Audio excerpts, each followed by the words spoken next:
futa duani en waliyabe ko mawbe futa duani en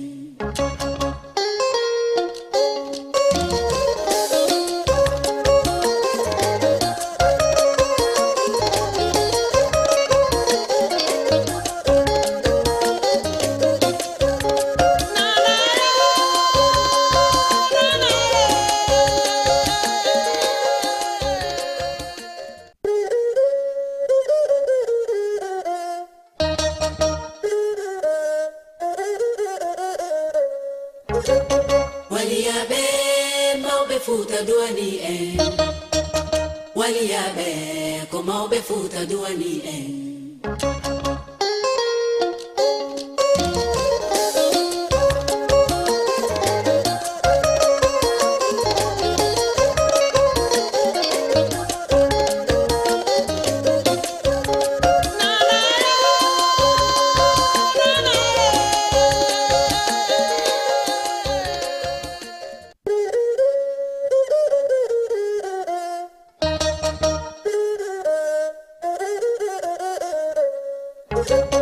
waliyabe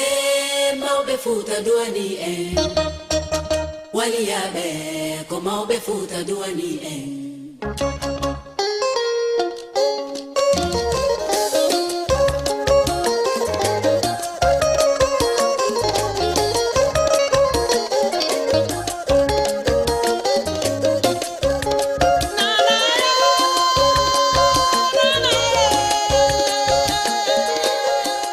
assalamu aleykum wa rahmatullahi taala wa barakatuhu musidɓe amen julɓe wonɓe min siwude o sahi ɗo goto kala ka hikkori haray min salmini goto kala inde mum e yettode muɗum wonɓe min siwude ka télé Jama TV ɗo haray teddugal e moɗon émission men waɗowo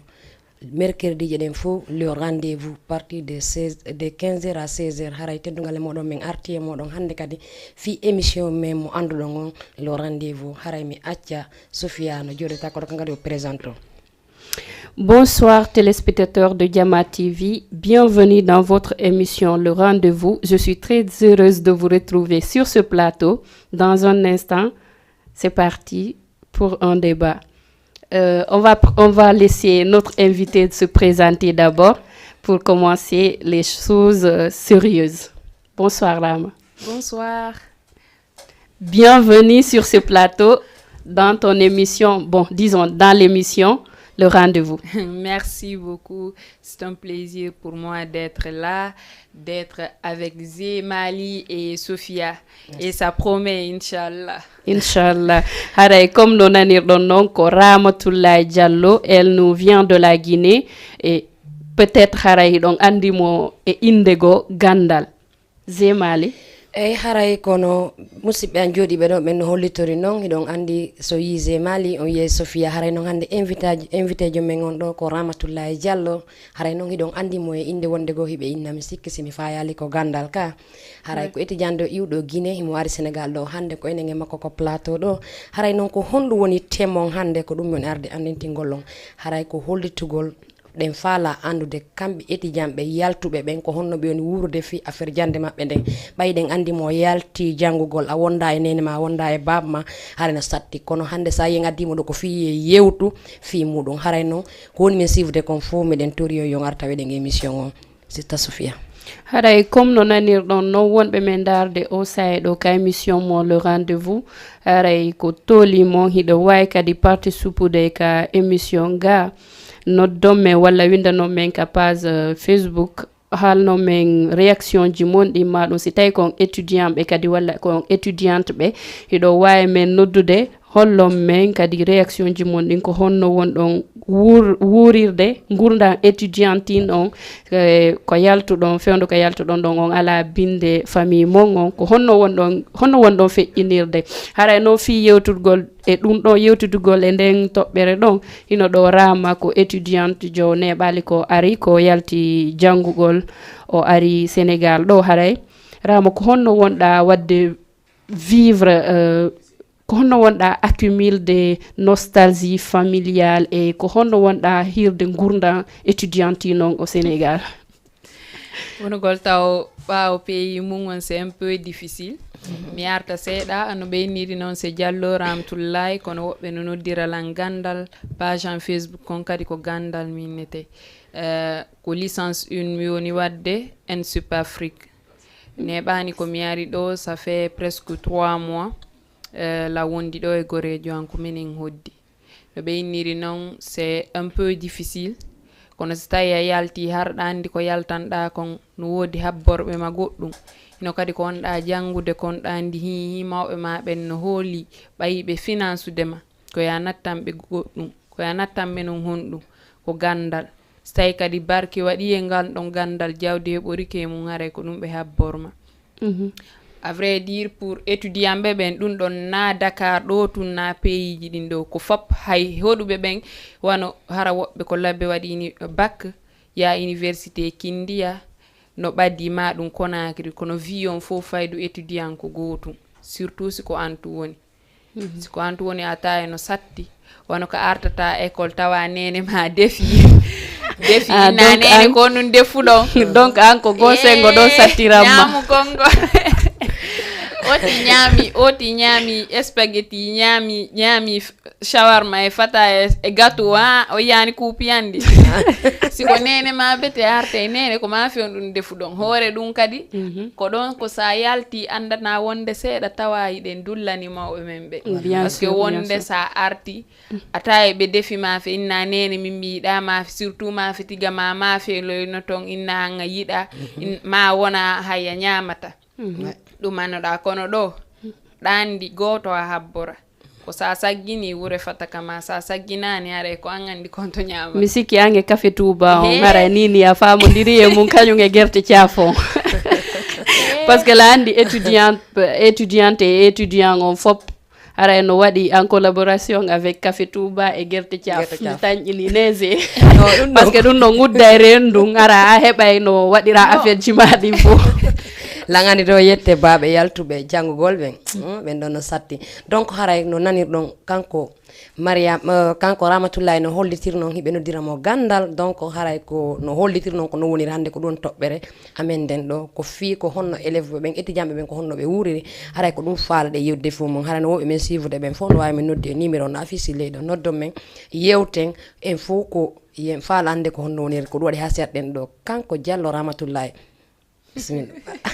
Rama haray non ko honno hirɗa vu que ko ça fait 3 mois ko arɗa Dakar ga en plus naga waɗɗa étude ji maɗin ko honno hirɗa comment tu t'es fait adapter au fait par rapport e cours ji ɗin ko honno hirɗa jande nden e c'est genre a heɓi difficulté ji seeɗa e muɗum parce que wona ɗo fuɗɗoriɗa c'est la première fois je pense ya yaltu ara Dakar ga ko honno hirɗa jande maɓɓe honno guirɗa kadi ha adaptiɗa e mum ok andi taw ɓenne koko waɗɗa hoore ma ko ɗo wonɗa ko ɗo sa waɗi hoore ma yeeso ɗa yeeso sa waɗi hoore ma ɓaawo jamanu no accude ma ya du coup sa ari a yoɓike needi a yoɓike muñal a yoɓike wakkilare ka yawɗa wawi ɓeynene baaba ko ɗum awa no satti kono ɓay joni aduna o weeti ɗa wawi téléphone no woodi ɗa wawi yewtude nene ma sa fini yewtuda e maɓɓe ñalorma yewtuda e maɓɓe kiikiiɗe hatta a hattoto ɓe goy kono sa yalti ɗa yooɓi koɓe jonnuma kon ɗum ko needi e muñal e wakkilare mo yiwɗa wo teddina mo yiwɗa wo wallitoɗa yerɓe wawɗa ɓen wallitoɗa yahaka école kadi yer ko wawɗa kon ɗandi hi ko yaltimma kon ko ɗaɓɓugol goɗɗum sa yehi ka école joɗɗa naɓa ko adduma waɗa ko adduma ko ko noon hara kadi a waɗani hoore ma ɓawojo parce que jama mo beeno yiɗi wonɗo firniɗo mo beeno yiɗi firniɗo mo arɗa e mum wo on tigi feere ala o ara yema non hay si dawani yo kanko yo intéresse e ma kono so yi laaɓi ɗiɗi tati ɗa arde e makko kankadi hayso ko hersatun o yeƴƴitotoma o ɗumanno o arta e ma oti min heɓi goreɓe oti ka page Allah ani mude kala ko moni wadde mi yiyaɗi ɗo compétition d'art oratoire mi yeyi ɗo tout récemment sorti honno o Afrima min yaadude piiji buy min yaadude au fait mi waridude piiji buy ensemble tawta kadi jama on ɗum ɗon sa yehi a waɗi needi surtout kadi mo beeno yiɗi neɗɗo wakkiliiɗo si tawi ɗa janngude ka yarɗa o ata e premier ɓen ko kamɓe dernier ɓen kadi ko kamɓe wonɓe kadi hakkunde ɓen ko kamɓe du coup c'est ça. Donc si tawi mi faami haray difficulté fuu sa heɓali nottuji ɗi nga fuɗɗorali zéro ton a fuɗɗorali zéro fi wonanalima a heɓali difficulté hay fus fi ya adapto si mi nata mi heɓani difficulté mi heɓi difficulté wano sa ari ka première fois ka arɗa tun a fini a tawi nene sodani biredi ɓe nulani miñan sodoyi fus yer ko soɗɗa kon ko ɗum ɗo wonde fina tawaɗa hawji ka nene ma kon kantama laaɓi ɗiɗi tati wonde haɓe yara ɓe ñorta suddare ma ɓeynama ya yimmo joni ara ko an immanto hoorema immoɗa yaha ka école say ɗum ɗon komin fuɗɗori ko ɓeynata kon ko tronc commun ji ɗi ɗum ɗon koye amfiji waɗata amfiji ɗin a yeyi haray yimɓe no ɗuuɗi seeɗa du coup sa yeyi a heɓay dow ɓe jooɗoɗoɗa wallitoɗoɗa seeɗa explique nama tawta kadi kuurji ɗin satta ɗum ɗo yer ko min waɗi kon taw mi yaani ko satti min waɗi soutenance ji amen ɗin tronc commun on neɓani min gayni ɗum ɗon ça va alhamdoulillahi ɓayni ɗon ko en groupe ɓe wanni men ok pour donc, le moment ça va mi heɓani taw zéro de alors c'est bien ouais. Ok, comme no wolirɗa ɗon noon ko non woniri ko wiɗa kon waɗɗo hoore mum ko ɗo wonta ko ɗo kono noon hiɗen andi mo acci nene mum e baba muɗum o yalti la sakka fi hara himo mari probléme kono no wirɗa ɗo ni si tawi wawɓe wa Sofia en fou ko tuma findina si fina ari joni kandanɗa hoore ma ko an finanta hoore ma haray ko honno wonɗa wurde ɗum e ko honno kadi wawata yewde ɗimmoɓe ma wonɓe ɗo ɓe wonɓe jangguɗe ɓen ko honno ɓe honɗum wawata ɓe haalande kamɓe kadi mo bees yalti iwi ha yalti frontière mum on naati leydi go no andi taw parce que min mi yi Dakar ɗo piyum gotum ko welilan woni mawɗo nawyuɗo woni paykum woni jeune ɓe hikkiɓe hakkunde ɗon mo be no woodi ko waɗa sa yi hande jeune ɓe hara ɗum ɗon ɓe wawani hoore maɓɓe ediɗo ɓe jooɗade wulna tema wulna ɗuma hayso ko car rapide a tawatale mbuuɗi ɗuuɗa e mum kono mo beeno ɗaɓɓude ko waɗa makitiji ɗin no heewi tew lieuji ɗuma kala ko yawɗa siko restaurant ji ɗin a yiyey kadi service ji no ɗumannayi siko mouvement no woodi e ville no anda jamma on ɓe memminade o fait mo beeno wadde yeero say ɗum ɗon na taƴugol makko haalɗa kon ko noon par ce que min layi woɓɓe ɓe anda hoore ma kadi jamɓe ɗo mais en même temps ɓe golloyay ɓe janggay kadi oui ça tombe bien peut-être aussi fi kala neɓali ko arɗa haray a heeɓi activité on ko woɗa wadde fi ka heɓa revenu si tawi haray mawɓe no addandema ton mbuuɗi seeɗa kono haray an kadi peut-être pour tes besoins personnels haray hiɗa hatonjini e ka heɓa revenu manda si tawi a miijike fi mum par ce que transport on surtout transport je pense que ɗum ɗon no satti seeɗa haray no gasa a daari revenu a daari poste ka heɓa revenu seeɗa bon min taw komi suuɓi ka filière an on ko marketing et communication c'est que no wawi wa siko deux choses associées marketing ɗa wawi wadde feere siko no wawi wa juulayagal communication kadi ko journalisme o ɗum ɗo eno innirɗa noon alhamdulillah sa yalti a holli yimɓe ɓe ngalandike ɓe ko honɗum mi wawama wallude e yeero ko wonɗa wadde kon a holli soobe ɓe yirima soobe ɗuma la sakka fi a heɓay toujours ka arsike ma yaltata bien sûr par ce que ka jindata wo mo fottuɗa wo mo wondi e ellaji makko mo wondi e arsikaji makko sa fotti e jama on a holliɓe hiiɗa faala hunde nden ɓe daari ɓe tawi hiiɗa faala ɓe wallirte heddike noon joni sa waway tenude konko halfinaɗa ɓay hunde fof ko soobe on kadi du coup ma alhamdulillah o tibigi ari hari landade piyo ko mi waɗa ok piyo e sifa wano honkoye honnoɗa darde mi yeeyi ɗo mi waɗi demande d'offre ji restaurant ji ɗiɗi mais ɗum ɗon le kadi hari restaurant goto on ɗon ɓe ƴettilan mais mi daari mi tawi andi kadi hunde nden na ya ndaaru ko faalaɗa kon o ya ndaaro ko moƴƴam maako no nafata maako voilà du coup si tawi ko a étudiante jo hara golle restaurant de 19h plus 18h bougeta plus tard 19h ara hewtima so tawi embouteillage nanguitima a golli ɗon ha 0h plus tard 1h a immotoɗo e 6h fino heɓira car on andi les bus jeɗen ɗo ma car rapide jeɗen c'est tout un problème donc andi fi bus e car rapide ɗo chauffeur ma mo wacco mi wawi ko ɗum ɗon a totoɗa wawde sa yewtiɗo chauffeur ma mo wacco d'accord Awa, on va rappeler nos téléspectateurs qui nous suivent en direct en ce moment le thème de notre émission d'aujourd'hui. Qu'en pensez-vous de la vie ou du calvaire ou bien des calvaires que rencontrent les étudiants qui étudient hors de leur pays, loin de la famille? Donc haray hande le wondi e do way men kan do way men windande ka page amen Facebook wala noddom men ka 206 mandaron ka ley écran don hara numéro no windi don habbo don ha serveur wola ko wolta ko après wadon plus 54 wawo men noddude haray peut-être étudiant be kadi no ton no wodi wonbe wurude ngurda sattudan noddon kadi peut-être qu'on aura des solutions à travers cette émission ou peut-être qu'il y aura des personnes de bonne volonté pour nous aider hay si tay ko hebugol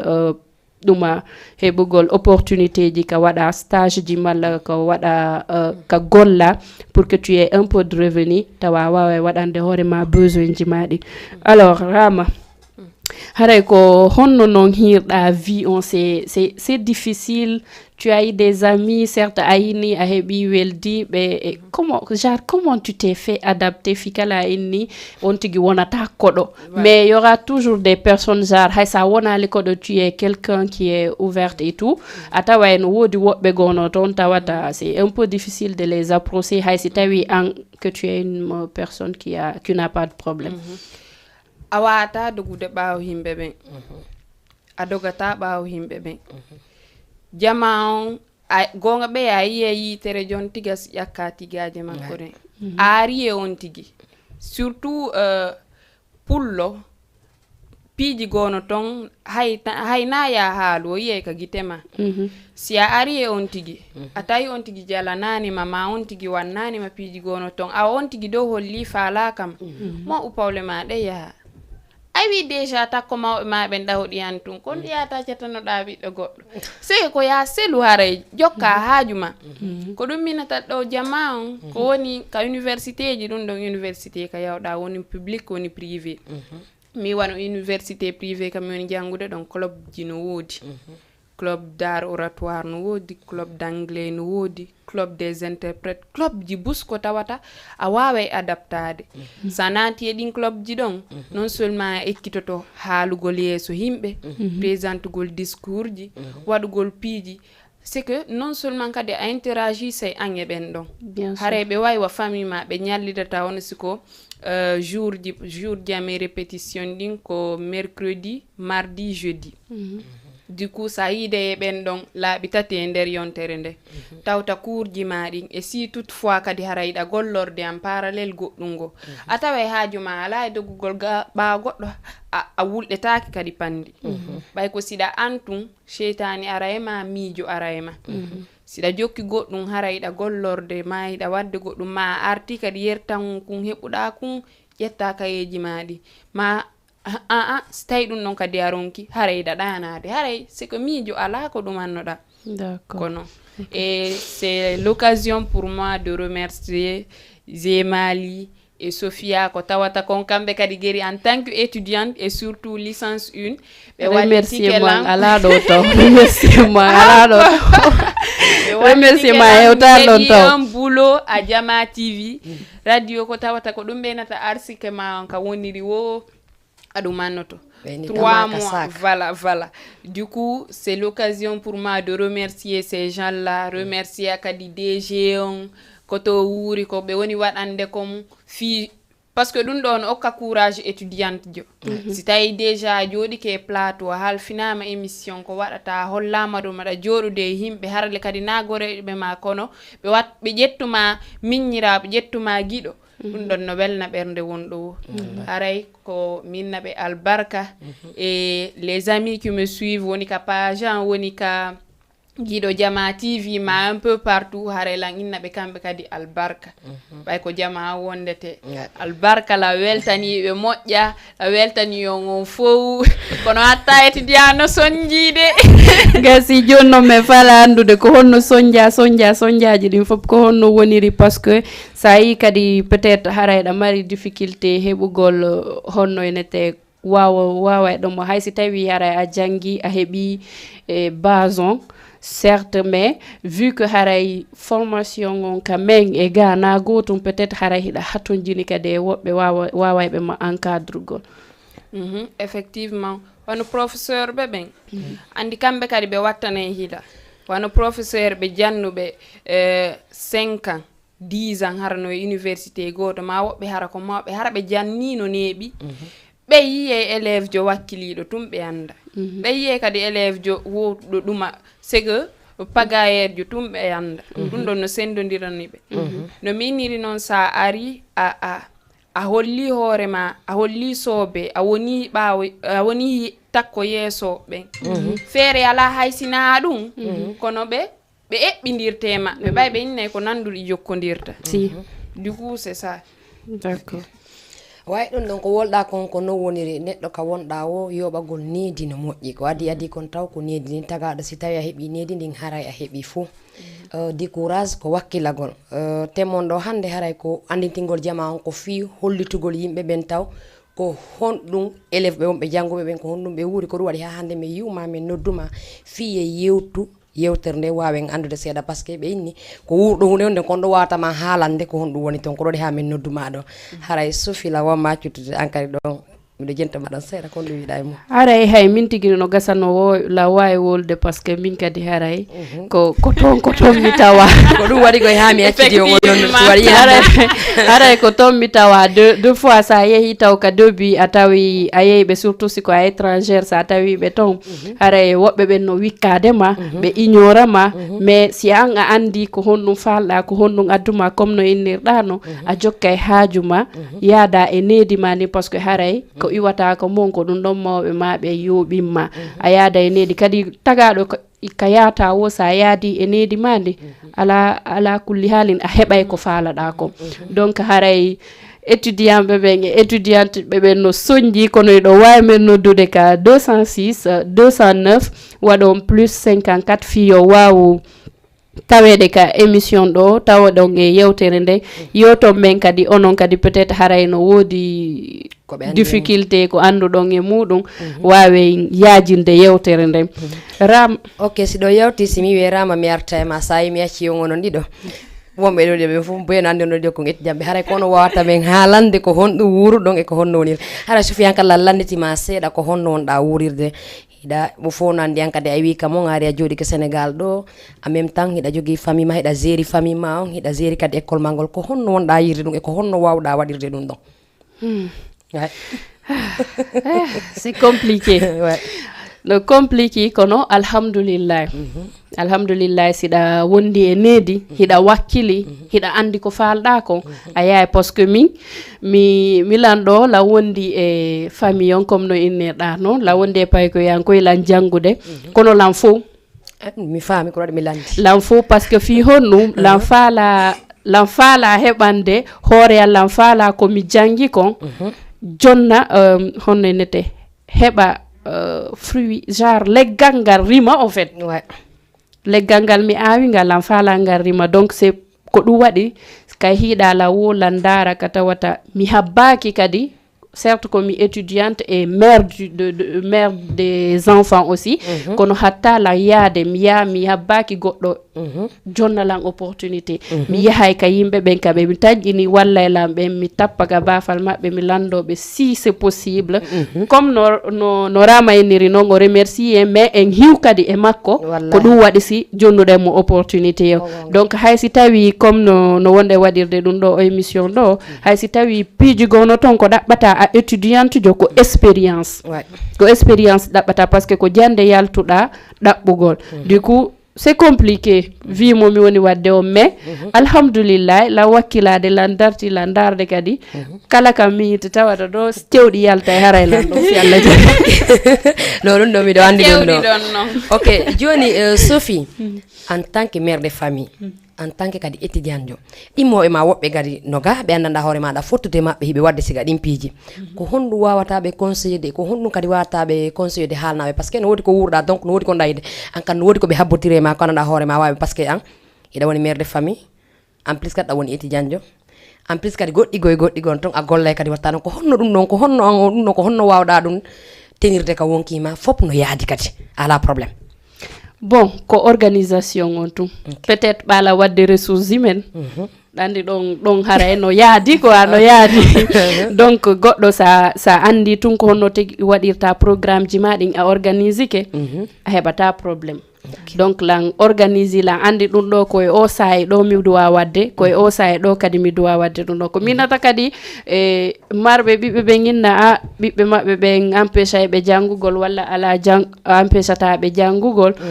mimmi inna sida fala hunde den hida wawi dartanade de hebande kadi parce que biddo ma wata ma empêcher de jangugol si tay hida mari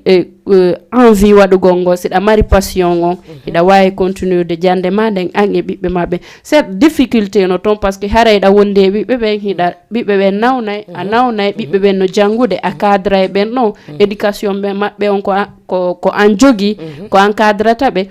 an kadi éducation ma on e ko an jogiti dun don kadi donc il faut être forte dans la tête pour bien gérer ça.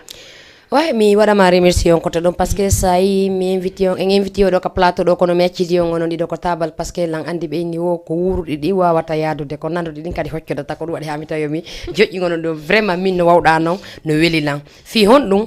donc debbo la jogi bi e ma ben be jangay ande bon kadi a jangoy en même temps kadi a golloyay kono fop no yaadi ala problème mudum donc ko yidumi hala en dimo e maben conseil be seda e mu angirama parce que rama mi wawata andude simo jogi bibbe kono kankadi mi do andi haray no wodi ko andada hore ma der ton ko wata conseil de dimo e makko be pour be wada rewde gollawol kambe kadi hara satteji goddi gon ton hebali be bon haray ko minata dimobe am ben ko be wakkilo be naye pular wakkilare ko kafa Allah no wonire donc haray wakkile biddo hadata ma jangugol mais si a fibi ka bernde ma ko falda ko hunde de falada de a holli hal alla faale ma o hay si goddo wallali ma hendoto gonga donc haray hay si tawi wobbe no ton haray be janga mais hibe wawi wakkilade be wada goddi e goddi parce que fewndo hande say ka fewndi den do o beno do wakkilanade hoore mum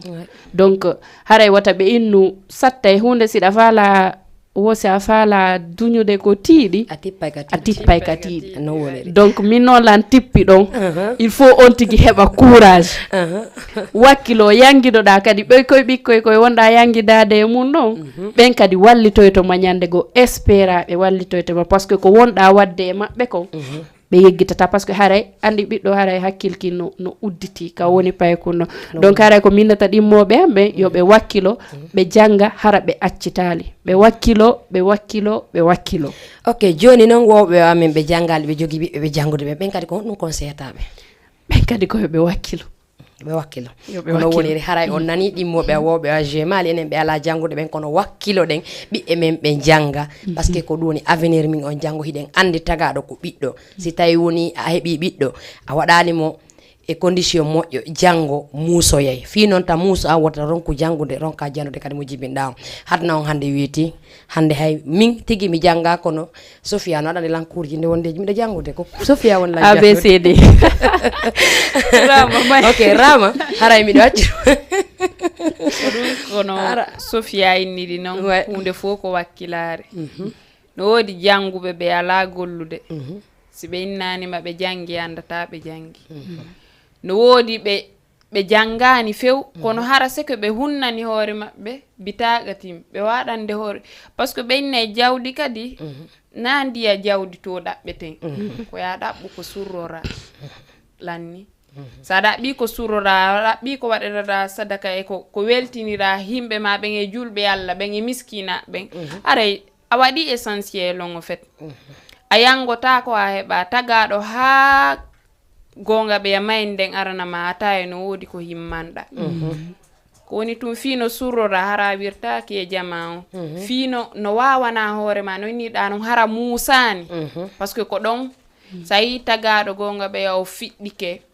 min babe nga waɗana lam modida on waɗana lan kotiraɓe am ɓe waɗana lan eto waɗana hoore ma sa etika waɗani hoore ma siɗa mari ɓiɓɓe etoɗa wanna ɓiɓɓe ma ɓe ñande go kan kadi yer ko ɓe heɓoy wo kamɓe kadi ɗumannoyto hara etoɗa hara ndi musendi nde wonɗa heɓude ɗon ɓe ɗumannaki fi étudiante ɓe arɓe ɓen ɗo hara elles ont l'espoir peut-être si ɓe hooti ɓe jombete na sa jombama hande dewle ɗen sa kontiɗo ko nini ko tamperaji wonde jamano jombede couple ji labari fonu ka Facebook tu vois aye himmana kono yer yaltuɓe ɓe ma wonɓe mum ɓen no andi ko fo ko muñal e wakkilare du coup luttata welde tum ko yontigi ndaran hoore mum ñande woni alawo haraɗa woodi ko wawanɗa hoore ma ɗum noon janguɗa janga ala catégorie fo ko wakkilare muñal e needi yaa holloɗa sumetoɗa kadi par ce que ɗum ɗo woni jama o jaɓata si tawi lan andi hi zemali no ɓuri lan e ɗum ɗo mera minna zemali hollan hay si minimo hollande wotere o jaɓani mi jokka mo ñande go itotoɗo enne moriɗa soñji fi kala mo andi lan yiɗi joni awa hollira lan sabu ɗum no ko noon jaman ko ya yankino deƴa deƴƴa heɗoɗa himɓe ɓen ko noon heɓirta sino à part ça menen jiwɓen habbiɓe menen kadi dewle fiyo men heɓirta ɓiɓɓe men anda ko honno woni royta mi won tigi gollu min licence 1 mi woni alhamdulillah si mi heɓiɗo golle a waɗay seeɗa non seulement waɗa pratique konɗa jangande kon heɓora ceeɗu oy seeɗa hara na ko mawɓe ma ɓen addantama kon tum hoore noon kadi formation ma o fop améliora en même temps ɗon ñande heɓoyɗa dewgal wo mo andi hi mo jombi wonnoɗo gollude kono ko si a ala wadderi fus ko ɗum ɗon mettata ɗon ñande winno ma alawo ayɗa andi enen rewɓe ala on ɓetti waɗande ala on tuma aray a yeehi ko ɗo woni yahi aray onon wonɓe men darde ka page Facebook wonɓe men darde ka direct haray ɗo wawi men noddude walla windanon men ka page Facebook ɗo ollon onon kadi réaction ji mon ɗin ko no woniri noddon men ka 206 209 waɗon plus 54 tawe ɗon kadi ka debaga haray hande deba mengon ko fi yaltuɓe jangugol ɓen ɓe ala takko famille maɓɓe on ko honno ɓe woni gérirde gurdam maɓɓe ɗan tawa tentation ji ɗin kadi harayno toon par ce que ɗa andi si tawi ko a jiwo sa yeehi mi anda sa heeɓi sa yeehi e bureau ji bus walla mi anda sa yeehi entreprise ji bus siko a jiwo haray sa yeehi DG ɓe woɓɓe gono toon ɗum ɗon découragé te o fait a yaha e tum ɓe nama je vais te rencontrer. On va prendre un verre. Tu vois, donc, haray ko no wanda gérer de ɗum ɗon kadi parce que la ngandi haray sur moi a heɓi sifa mum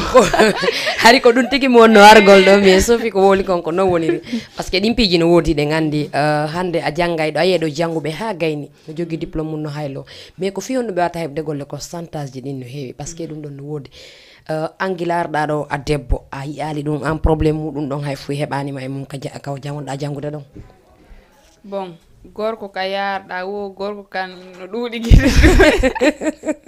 ne ɓe tawete ɗo joni gorko kan no ɗuuɗi guite tum kono wiɗade sa yeehi e goɗɗo mo janggay e ma o janggay e ma mo andi haray si tawi wuɗɗoye e si wuɗɗoyta woɓɓe kono woɓɓe kadi noon gonga ɓeya foppoto tun dara si Marseille mais ko non mais kono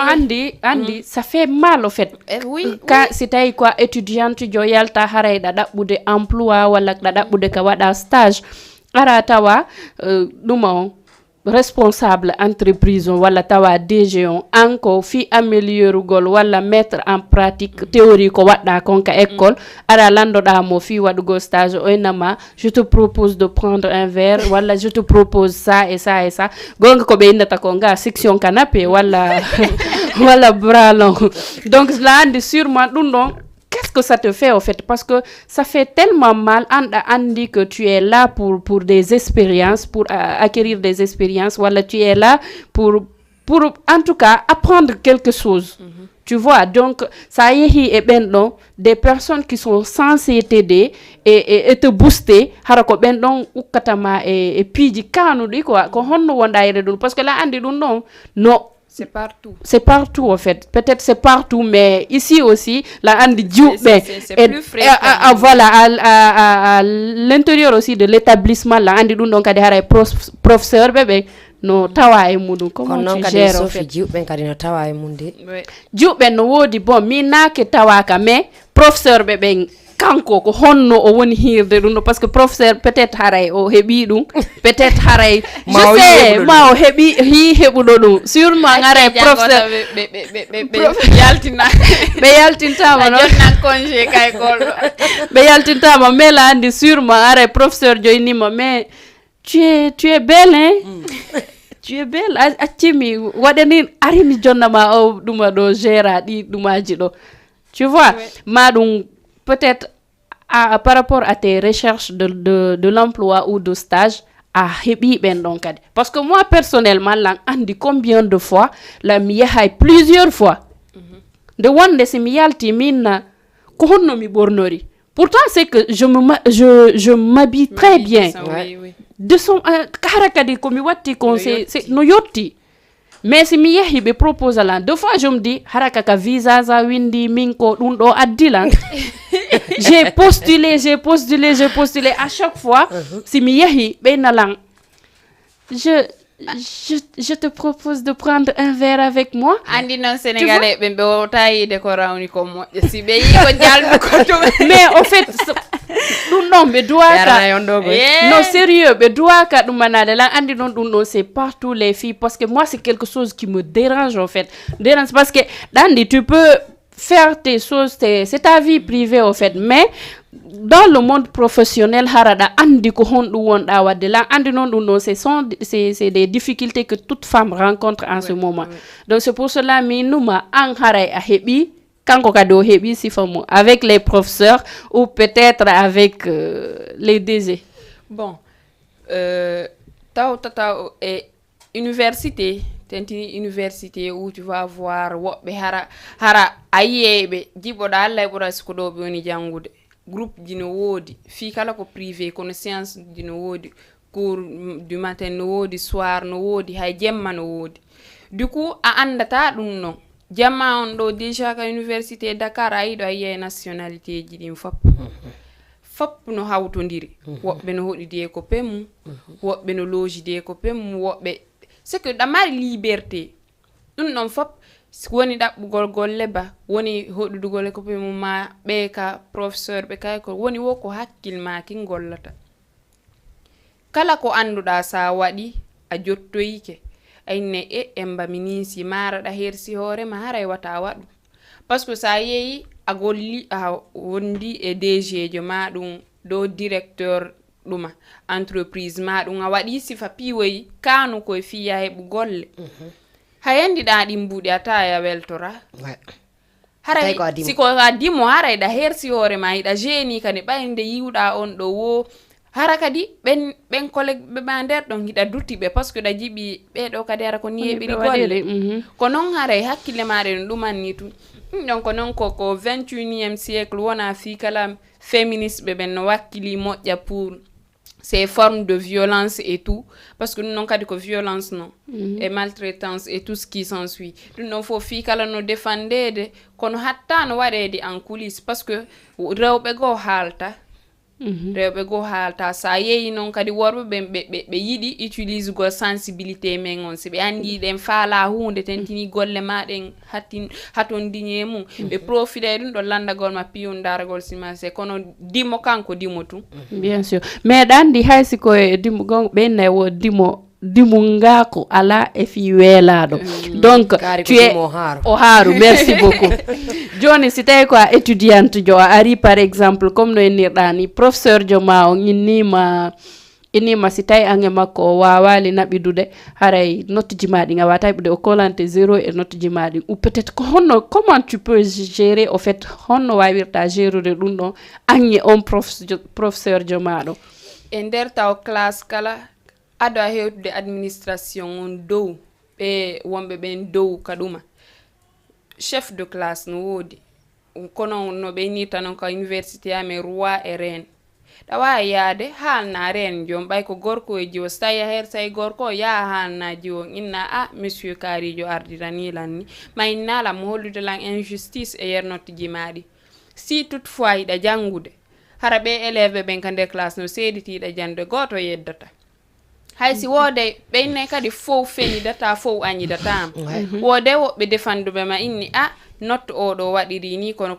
si tawi ko 15 ɓeynoɗa o jonnima 12 ma o jonnima 11 a defandoto hara ɓe andi du coup ɓen ɗon onno ɓen ka on roi e reine ɗon ɓen ɗon sa yeeyi maɓɓe ɓen ɗon kadi no woodi hikkiɓe maɓɓe ka administration ton yeeyi ha ka bureau des étudiants dow ton information on no wawi remontude ya hetta hamɓe joƴƴina convocation professeur jon hetta droit ji maɗi c'est comme ça ko sa fanki ɓe profita e hoore ma maintenant ɓen ɗon ɓe woɓɓe no woodi ton hara ɓe susta haalde hara ɓe wawata parce que haray hiɓe huli peut-être si ɓe haali wata ɓe yaltimɓe parce que haray no gasa professeur jon no ɓurimo influence ka école ton walla vu que haray tu es étranger et tout haray c'est un peu difficile pour toi aynay si a woli ɗum ɗon créante probléme donc haray ko honno an wawirta gérude ɗum ɗo andi ɓeyne comme yagal no hulɓini kon wonno waɗugol hoore mum komo na enen ko inneten komo ko neɗɗo mo ɓornota ko ma hara dow wona e mode ma wona e ɗuma kono komojo on tigi tigi ko inneteɗo waɗu ɗum ɗo hucca o huwa hara fus o ɗum annaki o anda ma ɗum ɗo hara kulol ngol no dominimo o waɗinteɗo ko duwaka wadde ko ɗum woni komo yagal sina ɗum no mi expliqueri noon chef de classe ɗuma no ƴawirta noon ha dow ɓen ɗon fop sa haalnani goto e maɓɓe haray se ko ɗa jaɓi ko ɗum woni hollugol ko wonɗa wurde kon iɗa jaɓi sina ɗum jama ɗa wawi yaade inna professeur jo waɗiri lanni ɗum annoɗa si tawi kadi ko ɓe ka administration bonɗon kan no woniri no woodi ko wirtore école be no mari ko ɓe nata kon règlement intérieur bien sûr certes honno droit ji élève ɓen ɗuuɗa ha kono hiɗi woodi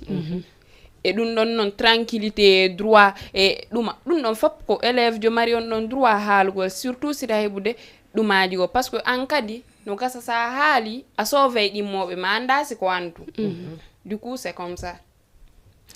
ok awa haray o no nanirɗon yewtere nden noon kanko Ramatoulaye ko yewti en ɗo kon par ce que hannde ɗon andi temmen on ko wonno ko fi haalugol étudiantɓe ɓen ko wuuri kon yaltuɓe ɓen e jooɗiɓe ɓen donc ɗo ɗen kamɓe ɗo macci ɓeɗo kamɓe ɗo fof ko étudiantɓe men ɓe yalti ɓe wi Guinée ɓe ari Sénégal koko ɓe woni wadde rencontre ɗon ɗon ɓe woni nden sifanade haray Soufiane kadi ko ɗum marɗa ko ɓeyditta e ɗum ɗon seeɗa haray ko mi mari ko ɓeydita e fi nde yewtere men ɗo ko mi inno étudiant ɓe ɓen e étudiante ɓe ɓen fo yo ɓe wakkilo ɓe anda ko itti ɓe ka maɓɓe addi ɓe ka jananiri ko ɗaɓɓugol ko ɓe hotida e mum ɗaɓɓugol gandal si ɓe heɓi ngal gandal ɗon ngal nafa e ɓe walla ngal nafa musidɓe maɓɓe ɓen donc haray koye ɓe wakkilo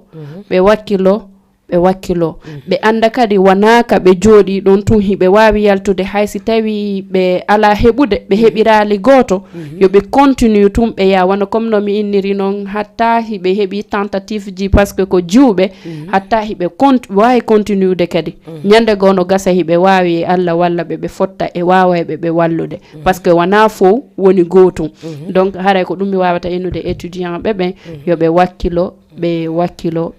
kadi ok haray no nanirɗon noon tun haray hande ko ɗum joƴƴinno en ɗo ko fi yewtugol étudiant ɓe ɓen ko ɓe wuuri kon haray Ramatoulaye si ɗon feƴƴiti haray fayin timmin komi faalete jiwɓe gore ema wonɓe jangude ɓen par ce que Allah tagu fof kono fonnale hiɗen andi ko wiɗa kon fof ko fof kono fof fotata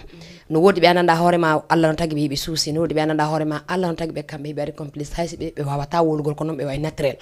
donc fi kamɓe heddiɓe ɓe andanɗa hoorema haysi ɓe yii koɓe duwa wolugol ɓe wawata wolude ko honɗum wawata ɓe conseillede pour yoɓe pour hara kamɓe kadi ɓe wawa haalde ko andanɗa hoorema si ɓi koɓe faala haalde kon ko honɗum wawata ɓe conseillede c'est que jama on no doit sertude ko ɓeynata hande complexe ma hollugol an kan hiɗa réserve min kan milan jooɗi to milan darde waɗe milan darde on hande jamanu doit en feƴƴino ɗon mo ndaari hande wonɓe réussisude ɓen de plus woni artiste ɓe men ɓen guine ma do dans le monde ata ko himɓe wonɓe fuɗɗorde sama kala on faami wonɓe fuɗɗorde sama kala du coup an sa inni fiya critiquama ma fi hiɗa huli kaarijo ma ko kaarijo waɗatama ma ko kaarijo ñaawirtama ma ɗuma a ronki haalde ko ma musude ma ronki haalde ko welatama haray siko ko a waɗi ko heɓuɗa o annan hande ko ɗon fewndi siko jamanu doit sertude ɗum ɗon hande weeti sa fini école bimbi Sofia hiɗa yaade école ɗa andi wano siko ka route VDN ɗa ma wono sifa ɗi laawi ka autorité jama on fop sa remarque ata sens o ngal yahongal telenka ville ata wonde hayno waɗi embouteillage siko 7 heures are no waɗi embouteillage c'est que jama on fof no immade dogana hunde wotere nden ɗum ko mbuuɗi fino wuurir fino surora ko ɗum ɗo du coup sa jooɗike ayni an ɗa habbori koni wo ma hiɗa huli a heɓata goto ɓuraɗo goɗɗo ka yawɗa e nder aduna wo no wodi ko walla goɗɗo mo walluɗa wo tawi golle maɗen no laaba no wondi e laaɓan no wondi e needi ko woni o ɗumannaki wo itte hokkama seeɗa haysi ko ɓen yawoɓe waɗa stage ɗuma ɗa wawi yaade ɓay sa yi kadi ɓen profité ɓe a taway sûrement la plupart ko entreprise ji heɓuɗi janɗuɗi hara ɓe andi yawɗa golluɗa ɗon a golla ɗon kamɓe haaju maɓɓe ɓeɓe wonɓe postulude sa yeeyi noon gonga ɓeya ka niveau ma a fempi groupe ma kon ka kon huɓata ɗon a fuɗɗorike ɓen ɗon ɓe hollirte doy ɓe ɗumannoma ñande kadi wonoy wo ñande heɓi wo par ce que mo fuɗɗoduɗa wo ñande heɓi wo hollete jikke ko ɗum ɗon noon ala innugol ko leƴƴi ma innugol ko pullo ma ko ɗuma mo fuɗɗoduɗa wo hara on tigi no andi jooɗi miijiti fiyo ɗo projet ari gollidi e ma ha heɓike seeɗa o korde kono na hikkingol kadi mbuuɗi ɗi yeeso par ce que wo buy sikke stage ko ya ƴettutun naata heɓa gooto fuɗɗota ko heɓa no woniri gooto fuɗɗota hay si enen si en gonga ɓeya si en jibinte ko mata wona lebbi har ko sondo wonenejo yaka laptani ƴewto ko gorko ko jiwo ma ko ɗuma dara noon tigi noon janɗirde noon on tigi ɗum ha on tigi heɓe noon ko noon ko doy on tigi pratiquer ko ɓenata comme patience kadi fiya heɓu sa yeeyi hande oɗo DG jo hollima ɗum ɗo ko ni yo way accitumo yaha arske ma hare ko yeeso woni par ce que ko wonɗen torade Allah na Allah okkoran tun ko Allah okkoran ko wondi e nafa e barke sûrement ñande o jonnuma hunde fuɗɗiɗa o andu nafa ma kanno ton barki kin non joni ɗaɓɓama wonɗa gollande on simo ɗumanni hay goreɓe gonga ɓe ka hakke woodi wa taway ɗuma kadi no woodi ɗon seeɗa baraji hayso ko sabu ko wallirta on tigi kon fi Yalla en ula kono ok haray no nanirɗon o yewtiri noon haray yewtere nden ko no woniro laaɓi laabama vraiment a weltanama ko min invite ma ɗo notiɗame wawɗame yewtude nde yewtere ɗo ko no wawata wonirde vraiment min on komi wawata inde komi weltanike non ko noon haray Sophie an kadi mi arta e ma toɓɓere wotere si wawi waynitade haray an kadi jiwɓe gore e ma jooɗiɓe ɗo ɓe andanɗa hoore ma comme no woɗani hiɓe jogui ɓiɓɓe en même temps ɓe jogui foyer mabɓe en même temps ɓe gollude hiɓe janggoyde hiɗa andi hande exemple si yomba ya jogo ɓiɗɗo ma on ka suudu ɓiɗɗo janggoyay annene jon a janggoyay a gollay ko honno wata éduqude ɓen ɗon ɓe heɓa éducation moƴƴo tawa fof maɗa on no wawi yadde ko honɗum wata conseillede ɓen ɗon après arteŋerama wayntoɗe bon haray ze ko comme no mi inniri nane non tum goɗɗo ko organisation on tum sa organise hoorema andi ko falɗa ko andi ka iwɗa ɗo a andi ka fokkituɗa ɗo haray lanni parce que min lan ɗo lan wondi e ɓiɓɓe am ɓen hiɓe jangude machallah sa hiɓe a tawa hiɓe jangude hino yaadi e needi maɓɓe ndi hatta min kan lan jangude lan gollorde fi honno lan waɗi temps kami wawata hiidude e maɓɓe mi jonna ɓe éducation ko mi duwaɓe jonnude kon lan mari temps kami yaata mi golloya ɗon lan mari temps kami yaata mi jangoya ɗon ɗum no fof mi organise mi waɗi timing tawata mi wawata genre mi wawata fus wawata lan feƴƴirde tawata mi waɗali ko mi duwa wadde ko donc haray ko mi wawata innude ɓen noon si wonɓe sifa an marɓe ɓiɓɓe hiɓe jangude haray koye ɓe wakkilo ɓe anda fopp ko wakkilare nden e andugol ko faala kon ɓiɓɓe ɓen genre haray no ɗuuɗata tan yer ko wonduɗa e maɓɓe kon ɗuuɗata mais yer ko jonnuɗa ɓe o hawrodiray yonanayɓe kadi an kadi wakkiloɗa par ce que haray ko sabu ɓen ɗon wonɗa wakkilade ko sabu ɓen ɗon wonɗa jangguirde kadi sa e hande ka fewdiɗo ko wakkiliɗo tun hiyata nafa mum kam walla hiyata importance on par ce que neɗɗo siya ala mbuuɗi a ala golle a ala hay fus genre haray ko a fus par ce que yimɓe ɓen ɓe considére tama hay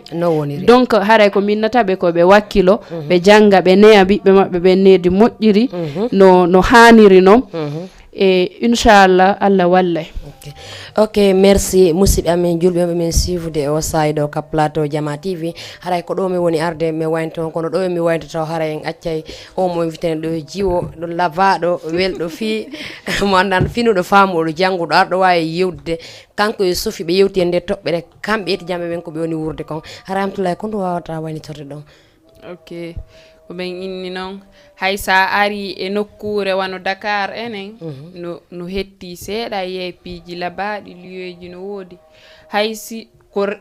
komin jiwɓe ko jeune ɓe ko jiwɓe ko ɗuma de temps en temps a taway envie no woodi ma yaltugol récréo seeɗa ɗumanno kono toujours koye on tigui yeƴƴito ko addi ɗum kon andita ko addi ɗum kon bon conseil hikkina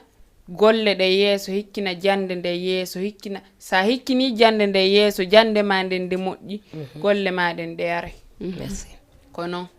haray toujours kadi lando fi mawɓe ɓen ya lando si tawi heeɓi par ce que nini ɓe andiɗa jangude ala ko jonnanaɓe kono kadi sa landaki ɓe a ittinani ɓe ko ɗuuɗi aray machallah aray ko ɗum ɗon minnataɓe koye men wakkilo men janga min golla kadi si min heeɓi golle en même temps mi invita les abonnés de Jama TV les téléspectateurs que demain il y a une émission ici à leur voix à partir de 15h comme mi woni animude hare mi invita ɓe et je profite de l'occasion pour remercier ɓe wonɓe ɓen ka masinji to remercier les présentatrices Zemali et Sophia et merci à vous tous on jarama Buy albarka an kadi haray a jarama vraiment laaɓi labama kono hollirno haray Sophia an kadi ko honɗum wawata waynitorde ɗon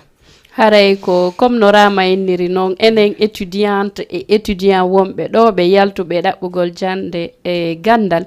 haray miɗo tori on wakkilagol wakkilo par ce que gandal ngal ko ɗum ɗon marɗen ko nafitorten par ce que hay si goɗɗo okkalima hay e fus sa heeɓi gandal ngal a mari ngal ka hoorema ka yaaɗa wo a yaada e muɗum donc haray ten fijinore hatta hiɗe wawi par ce que ɗum ɗon hakkilkino landi divertissement mais hatta anden sayi ka fijaten ɗon anden sayi ka ñanguɗen sobe ɗon haray ko ɗum mi tori wakkilo ɗen c'est dur mais là où c'est dur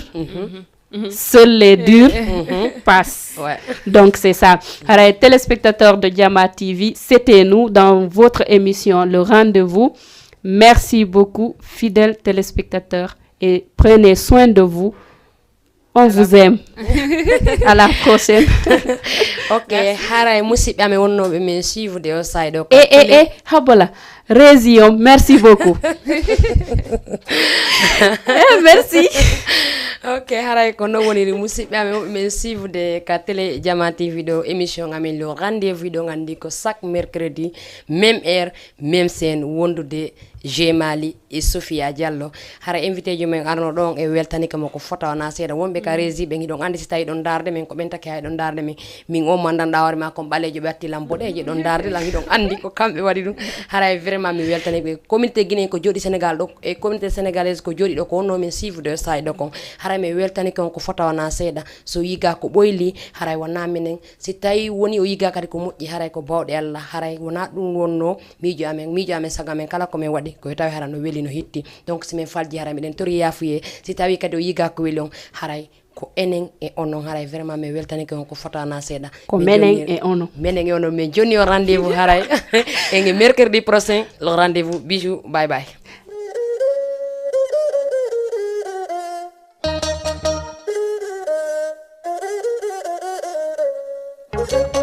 Waliyaɓe mawɓe Fuuta duwani en waliyaɓe ko mawɓe Fuuta duwani en